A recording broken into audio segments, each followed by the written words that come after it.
सहाबा इकराम अलैहिम रिदवान फरमाते हैं कि एक जंग का मौका था, तो वो रास्ते बड़े सख्त थे, दुश्वार गुजार घाटियाँ थीं, बड़ी मुश्किल से हमने वो राहें तय की। हमें लगा कि इस जिहाद पर हमें बहुत अजर मिलेगा, और फिर हमारे दिलों में ये भी ख्याल आता था कि फ़लाँ फ़लाँ फ़लाँ फ़लाँ तो सहाबी आए नहीं, वो तो घर में रहे। अल्लाह के महबूब सल्लल्लाहु ताला अलैहि वसल्लम ने हमारे इन ख्यालात को भांपा और करीम फरमाने लगे, तुम्हें इस जिहाद पर बड़ा अजर मिलेगा, लेकिन याद रखना तुम्हारे कुछ भाई हैं जो घरों में बैठे हैं, मजबूरियों ने, आजमाइशों ने, परेशानियों ने, उज़र ने उन्हें आने नहीं दिया।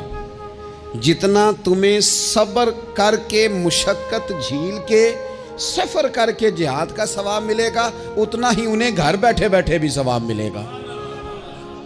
आए नहीं, ये किस बंदे का मामला है जो उज़र वाला है। और अगर किसी के इज्तिहाद में गफलत हो गई, हज़रत काब बिन मालिक रज़ी अल्लाह ताला, ये भी सही बुखारी में, कल चला जाऊंगा, हुजूर तो जिहाद पे चले गए लेकिन इज्तिहाद में गफलत हो गई, कल चला जाऊंगा, परसों जाऊंगा, तरसों, फरमाते मैं जा ही नहीं सका, हुजूर वापस आ गए। जिन मुनाफिकों ने झूठ बोले जाके कि ये मसला हो गया था, ये मसला हो गया था, उनको तो मिल गई माफ़ी, लेकिन मैं चूँकि मुखलिसीन में से था खुदा के फजल से, और हो गई थी गफलत, 50 दिन नबी करीम मुझसे नाराज़ रहे। 50 दिन अल्लाह के लिए कि तू रब के रास्ते में जिहाद करने नहीं आया। 50 दिन हुजूर नाराज़ रहे। फरमाते थे मदीने की गलियां मेरी थीं, सब मेरे अपने थे, पर करीम जो नाराज़ थे तो कोई फिर सलाम भी नहीं लेता था।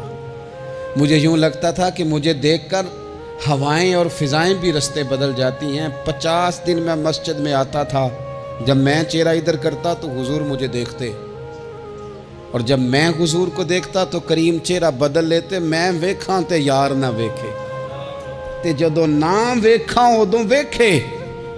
एडे नसीब कित्थों ततड़ी दे, मेरे विच वेखण दे वेखे। गुलाम फरीदा बूवे यार दे मरना भावें वेखे या ना वेखे। खत्म हो गई बात।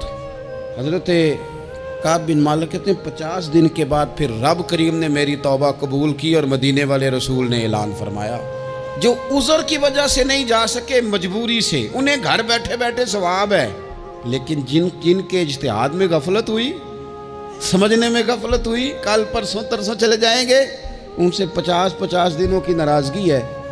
कितने लोग हैं जिनकी फजर गुजर जाती है बिस्तर पे, जोर गुजर जाती है फट्टे पे गप्पों में, असर गुजर जाती है चाय पीने में, मगरब और इशा मोबाइल पे लेटे लेटे बीत जाती है, और उनसे आप गुफ्तगू करें तो वो दानिशवर हैं, आप बात करें तो पंचायत ख़त्म करने वाले लोग हैं, आप उनसे बात करें तो वो आलमी सियासत पर नज़र रखते हैं, आप गुफ्तगू करें तो शऊर की आला गुत्थियाँ सुलझाते नज़र आते हैं। खुदा मुझे ऐसी खुदाई न दे कि अपने सिवा कुछ दिखाई न दे।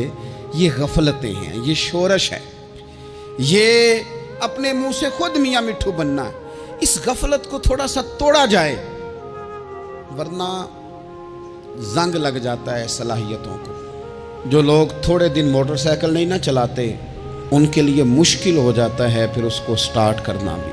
हमारे उस्ताद कहा करते थे, जो लोग पढ़ाते नहीं उन्हें किताबें भूलने लग जाती हैं।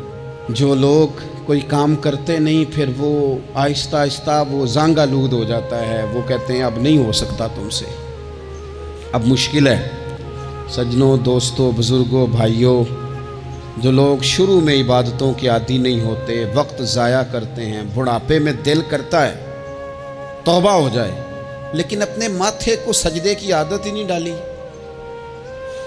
ये जिस्म झुकना उसका आदी नहीं हुआ कि रब की बारगाह में झुके, इसका मिजाज ही नहीं तहज्जुद पढ़ने का।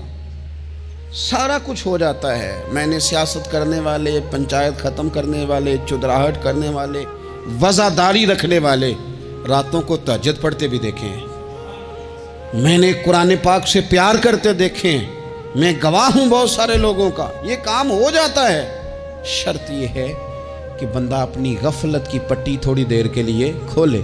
दूसरी बात ये कि हम खुशफहमियों में बड़ा जिंदा हैं, बड़ा जिंदा है, बड़ा, ओहो, यानी 2 4 5 کچھ لوگ کہتے ہیں اللہ کریم بڑا ہے. اللہ اگر کریم بڑا ہے نا میرے بھائی، تو نبی پاک صلی اللہ علیہ وسلم نے فرمایا وہ بڑا بیوقوف ہے جو خدا کی رحمت کی امید بھی رکھے اور اللہ کو ناراض بھی کرے. تو بیوقوف بندہ ہے. اگر وہ کریم ہے تو پھر تو محبت میں ہی اس کی بات مان، بات تو پھر بھی نہیں مان رہا. کچھ لوگ کہتے ہیں نبی پاک صلی اللہ تعالیٰ علیہ وآلہ وسلم شفاعت کریں گے. بھئی ہمارا تو سہارا ہی اس بات پہ ہے، حضور سفارش کریں گے. پر نبی پاک نے درجنوں جگہوں کہا ہے جو میرے طریقے پہ نہ چلے فلیس منا، مجھ سے نہیں. حضور نے فرمایا جو بڑے کی توقیر نہ کرے، چھوٹے پہ رحم نہ کرے، وہ مجھ سے نہیں. فرمایا جو ملاوٹ کرے وہ ہم میں سے. تو یہ حدیثیں بھی تو یاد رکھو نا. شفاعت کی بات انکار نہیں، حضور گناہگاروں کی ہی کریں گے. لیکن یہ حضور نے جو ہمیں اسباق پڑھائے یہ کس لیے پڑھائے؟ یہ بھی تو ہماری سمجھ کے لیے ہے نا. یہ ساری چیزیں ہم نے غفلت بنا کے اپنے اوپر اوڑھ لی. غفلت بڑی خطرناک چیز کا نام ہے.